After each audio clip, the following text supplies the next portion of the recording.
গোস্ত খায়, তাহলে শুধু শূকরের গোস্ত খাওয়ার গুনাহ তার হবে, পাপ তার হবে।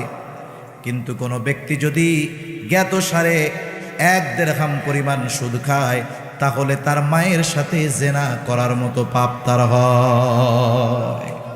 একটা মানুষ যত খারাপ হোক, সে কখনো এই ধরনের বিষয় করবে না, চিন্তাও করবে না। যদি কেউ এ কথা বলে তাকে সে ছাড়বে না, ঠিক কিনা বলে? তাহলে বোঝা গেল সুস্থ মস্তিষ্কের কোনো মানুষ তার মায়ের সাথে অপকর্ম করতে পারে না, রাজি হবে না। এই বিষয়টাকে সুদের সাথে আল্লাহর নবী তুলনা করেছেন। এরপরেও জানার পরেও যারা সুদ খায়, বলেন তো আসলে কি এদের মস্তিষ্ক ঠিক আছে নাকি?